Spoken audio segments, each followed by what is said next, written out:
বিসমিল্লাহির রহমানির রহিম। আসসালামু আলাইকুম। আশা করি আপনারা সবাই ভালো রয়েছেন। তো ভিউয়ার্স, আপনারা জানেন যে আমি আসলে দীর্ঘদিন ধরে আপনাদেরকে ভিডিও দিচ্ছিলাম না। এর জন্য আমি আসলে ব্যস্ত ছিলাম। তো তার জন্য আমি আসলে ক্ষমা প্রার্থী। তো ভিউয়ার্স, আজকের যেটা ভিডিওর মূল টপিক তা হলো যে আপনারা জানেন দ্বিতীয় কিস্তির টাকা আপনাদেরকে দিয়ে দিয়েছে, কিন্তু তৃতীয় কিস্তির টাকাটা আসলে কবে দিবে? কারণ আল্লাহর রহমতের মাস শুরু হতে চলেছে, আর মাত্র 2-1 দিন বাকি রয়েছে।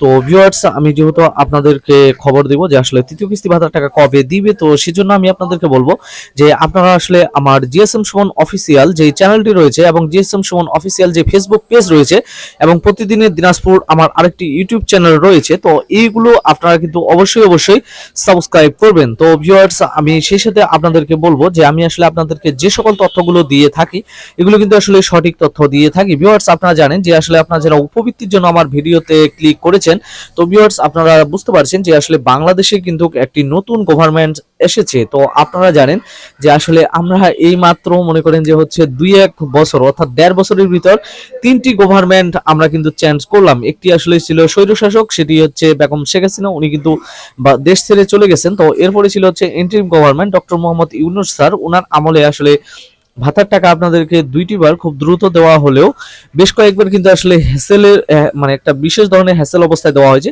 তো এখন কথা হলো যে জাতীয় নির্বাচন তো হয়ে গেল, তো জাতীয় নির্বাচন হয়ে যাওয়ার পর এখন কি আসলে তৃতীয় কিস্তির টাকা পাওয়ার কোনো প্রকার সম্ভাবনা রয়েছে? তো ভিউয়ার্স, আমি আপনাদেরকে বলি, আমি কিন্তু আসলে আপনাদেরকে যে কথাটা বলবো যে আসলে বিএনপি গভর্নমেন্ট, অর্থাৎ আমি কিন্তু হচ্ছে যে বিএনপি গভর্নমেন্টের দিনাজপুর 1 যে আসনটি রয়েছে, এই আসনে মনে করেন যে ধানের শীষের যেই ভোট রয়েছে, তো ধানের শীষকে জিতানোর উদ্দেশ্যেই আমি কিন্তু আসলে আপনাদেরকে মনে করেন দীর্ঘ সময় ধরে ভিডিও দিতে পারিনি। আমি এখানে মিডিয়া সেলের দায়িত্বে ছিলাম।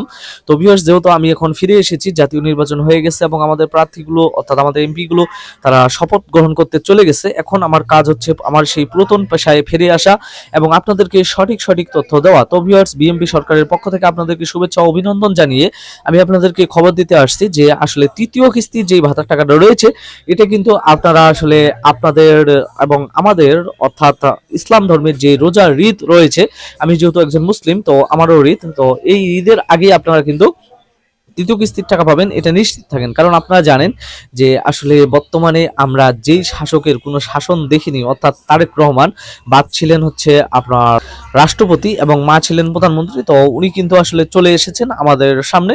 তো যেহেতু এখন উনি মনে করেন যে হচ্ছে দেশ চালাবেন, তো আমি আপনাদেরকে বলতে চাই যে সমাজ কল্যাণ মন্ত্রণালয় বা সমাজসেবা অধিদপ্তর এগুলোর কিন্তু যারা মনে করেন যে পুরাতন কর্মকর্তা, তারা কিন্তু ঠিকই রয়েছে এবং সবকিছু হিসাব পাতি ঠিক রয়েছে। তো যেহেতু ঠিক রয়েছে এবং হচ্ছে আগামীকাল অর্থাৎ 16 তারিখ ওনারা কিন্তু হচ্ছে আমাদের বিএনপি গভর্নমেন্ট নতুন করে দেশের ক্ষমতা তাদের কাছে হস্তান্তর করা হবে। তো যেহেতু হস্তান্তর করা হবে, আপনাদের চিন্তার কোনো কারণ নেই।